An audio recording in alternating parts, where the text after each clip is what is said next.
Hey everyone, welcome back to my YouTube channel. In today's video tutorial, we will be learning about message brokers. In general, a message broker is a software that helps two applications or services communicate with each other. In a microservice architecture, a message broker helps two or more microservices to interact with each other, communicate with each other, or exchange information with each other. Message brokers communicate by sending messages. Let us say that there is a microservice M1 and there is a second microservice M2. So if M2 wants to communicate with one or M1 wants to communicate with M2 or they want to exchange some information between each other, we will first send a message to the message broker and then that message broker will be passing it to M2. So therefore, a message broker acts as an intermediary between two systems or two services. A message broker uses a queue data structure for storing these messages. So let's say that when M1 sends a message to the message broker, it is basically sent to the queue. So therefore, a queue comprises of a number of messages and all of these messages are processed in an order. Now, there are two ways in which a message broker works. The first is point-to-point messaging and the second is publish-subscribe messaging. In point-to-point messaging, there is only one sender and only one receiver of that message.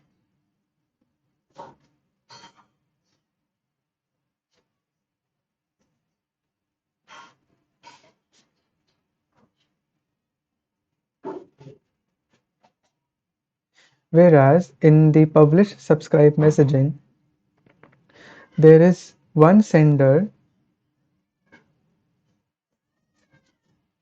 but there can be multiple receivers of that same message.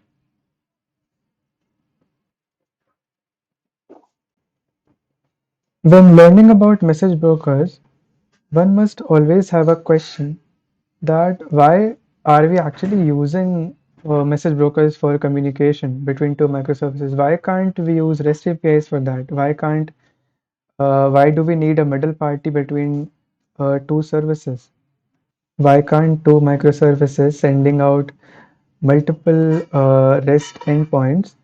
Why can't they communicate with each other directly? Why do they need a middle party or an intermediary for that? The answer to this question is that REST APIs are based on HTTP protocols, which is that the request and response, which means that REST APIs send HTTP request and expect an HTTP response for communication. Now the problem here is that uh, and a REST API, when they send a request, they will expect an immediate response.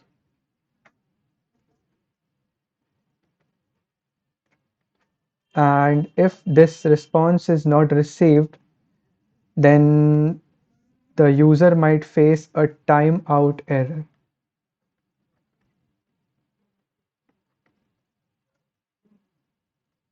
Which means that when communication is based on REST APIs, it has to be synchronous, in which it is predetermined that when a request is sent, it is definitely going to receive a response within a certain time period.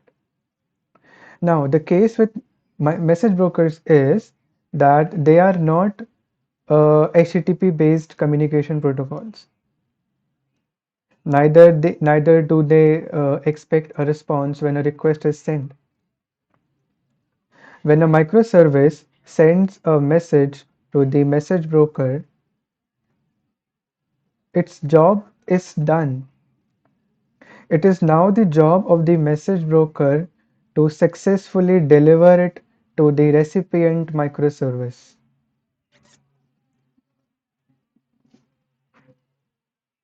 Therefore, communication is through a message broker. That communication can basically be asynchronous.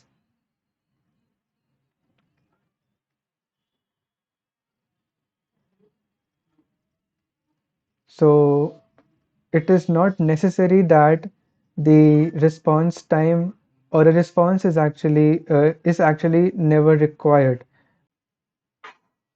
And because an immediate response is not required in case of message brokers, therefore the sender never has to wait for the receiver to send a response.